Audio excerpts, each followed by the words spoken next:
Is anyone streaming this live? I'm just feeding it back to the You're station. streaming back? You're not live, but you're, it's a live stream. I just, But not like live on no, air. no, no, Yeah. yeah, no, no, I Just a just, feed, yeah. a feed. It's the way you do it these days. Yeah. It shows how long I've been, you know what, it's been 10 years last month that I've been out of TV. Wow.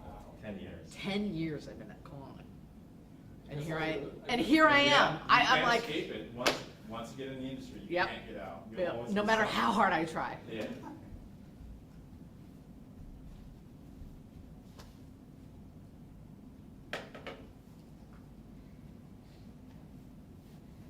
Do you want me to hit the investigation first, or you want to start? I think we just, Okay. start, Okay. we'll just reiterate that, Okay. that led to this. Okay. Yeah.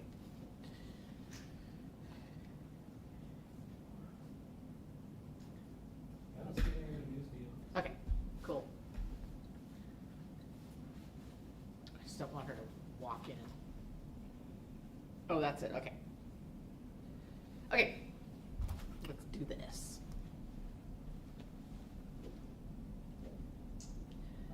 Okay, Megan Black, MEEGHAN BLACK. I'm the Communications Director for the Renton Police Department. Randy Matheson, MATHESON, spokesperson for the Renton School District.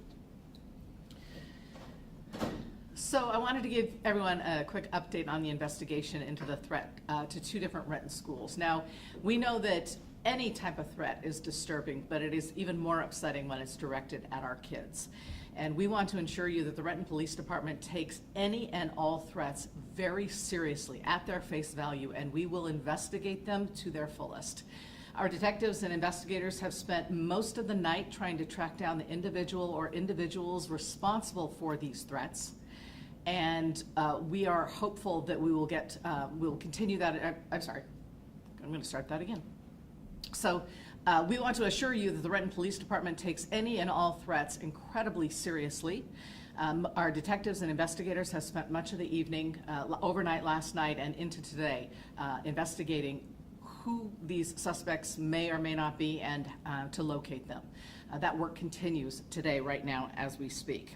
We are working very closely with the Renton School District to determine the threat level, and we appreciate our partnership with them so that we can keep our children safe.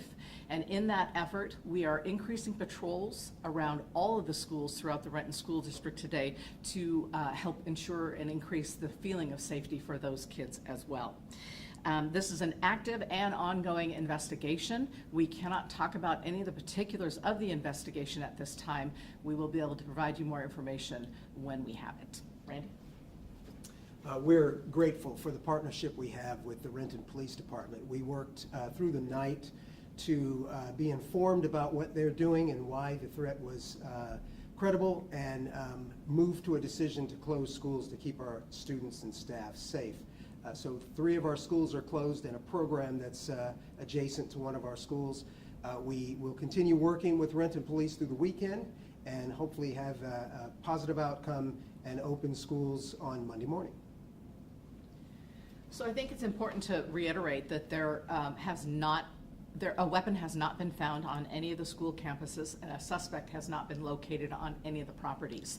We received what we felt were credible threats late last night, and that's what led to the decision in partnership with the Renton School District to close those schools. So we are continuing to investigate this situation as we speak. Can you talk to us a little bit about the sequence of events, the threats that came in? So yesterday around 11 a.m. we received a 911 call about a person with a gun at Nelson Middle School. We received about 5 different phone calls from folks in or around the school. We don't know exactly because they were calling from their cell phones. There was an overwhelming response by the Renton Police Department to Nelson Middle School. They immediately entered the building to the location where the caller had said an alleged gunman was. They did not find any suspect. They did not find any weapons. They systematically went room to room and cleared the school. Before that, the school was, by the district, put into a lockdown mode, and it was released shortly after that. Then yesterday evening, online, we were alerted to additional threats against both Nelson Middle School and Renton High School. They were concerning enough that our investigators contacted the Renton School District, and that's when the decision was made to go ahead and close those schools. And it's my understanding Renton Academy, due to its proximity to Nelson Middle School, is why that one was closed down. Yeah, that's correct. So again, the work by Renton Police to respond to those calls, and of course the subsequent sweep of the building and to find that there was no intruder and no weapons was important to us, but to have them at the ready and moving that quickly to keep our students and staff safe was very important. Moving through the evening, we continued to work with Renton Police on their investigation and moved to close the schools that we did based on an abundance of caution. What's your message to parents right now?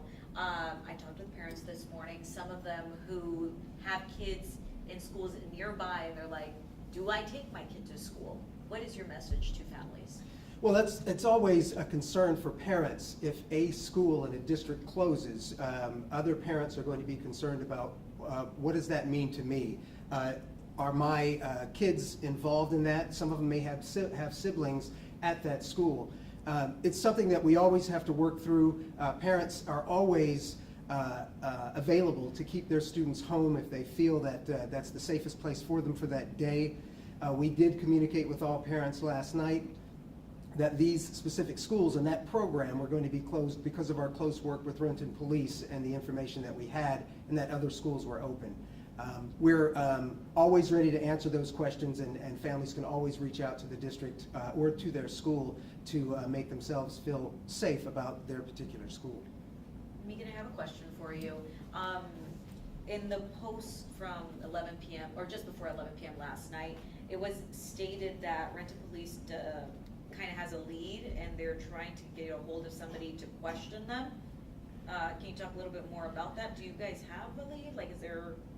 So throughout the night, detectives, investigators have been vigorously going after all kinds of information, whether that's online, social media, talking to kids at the school who may have information, tracking down those who called in the 911 calls from Nelson Middle School yesterday. So there are multiple leads that our investigators are following at this time. As I mentioned, this is an active and very ongoing investigation, and we will continue this work until we are satisfied with its conclusion. Did you have before the actual threats were made, were you guys worried about a situation that was developing at the schools, which made you even, take it to the highest level of threat?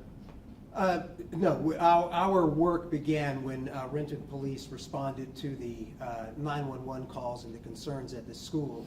Working through the evening, we were able to stay in close contact with Renton Police leadership, so our superintendent and Renton Police leadership were able to continue the conversation and make those decisions about schools. Is this your standard response to this kind of threat? To close schools? Yeah, Is it? what you decided to do, Oh, I see. The seriousness of the... Well, of course, like Renton Police, we take all threats serious. There are a lot of things that happen online and a lot of things that get shared online. We have a lot of students and a lot of community members that share things. I think our close working relationship with Renton Police helps us make informed decisions about the level of closing a school. There are routine things we do for safety every day. We have our own security staff that keep our schools safe, but something like this that rises to the level of Renton Police joining us in that conversation helps us make these good decisions. Randy, are there any concerns that whoever this alleged gunman might be, a student? No, we're confident this isn't a student of ours.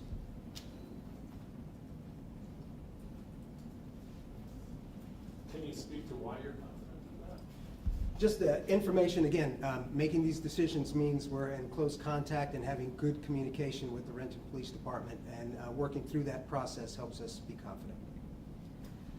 I think it's important to remember that this is an active and ongoing investigation, that we have officers out there right now following up on these leads. So the level of detail that we're able to give you is not as great as it would be had charges been filed and referred to the prosecutor. So we need time to do our work, which is why we are thankful that the Renton schools decided to go ahead and close today, because that gives us the ability to take resources that would have been spent at the schools there and put them towards looking for any suspect or suspects. We still are trying to identify who and how many may be involved in this, but we are tracking down every lead we possibly have. And I also want to say, you know, I'm a mom, and I feel for every single one of those parents who got that email last night, that got that phone call, and that's why it's important for you to know that the Renton Police Department is out there today. We have our patrol officers cruising around the different schools, the elementary schools, the middle schools, and the other high schools. We want you to know that we are doing everything in our power to help protect the kids in our community. Megan, what are your concerns, the police department's concerns, if nothing turns up in this investigation through the weekend, or maybe Randy too, would you consider keeping schools closed into next week? So that's a conversation that's gonna have to happen by the, you know, as we're well into this investigation. You have to realize the credible threats came in last night, yesterday evening. I'm confident in the ability of our investigators. We're getting some support from regional resources to look into this. This is serious stuff, and unfortunately, we see this type of situation play out across the country. We hear about it, and it's obviously particularly heart-wrenching and disturbing when it happens in our own community. So all hands are on deck. Everyone, every resource that we have possible is looking into this situation, and I look forward to sharing more information with you, hopefully this weekend when we have it. What's the morale like among some of the other faculty, staff, possibly students, you know, after dealing with something like this? Well, there's concern, obviously, anytime you close a school. It's a big deal. It's a huge decision to close a school. It impacts families who have to decide on childcare, work, and those kinds of things. So it impacts families, and of course, that impact means that there are concerns that go greater beyond just whether or not this is a credible threat. It's are we safe? Is our community safe? And those kinds of things. I think working with Renton Police and showing this camaraderie and this close working relationship, that our parents can feel safe and our staff can feel safe, that if their schools are open, it's for a good reason. And if their schools are closed, it's because there's good work being done to continue to keep them safe. Let's just say hypothetically the person that instigated all this is watching some way, somehow. What message do you have to them? Knock it off. Don't do this.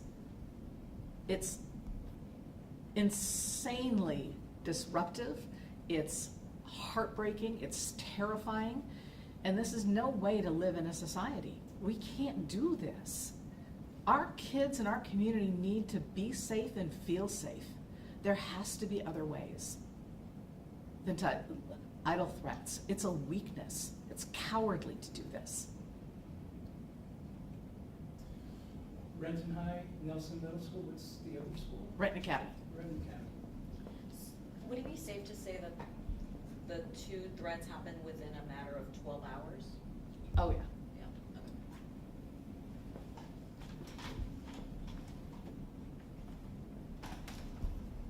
I think we're good.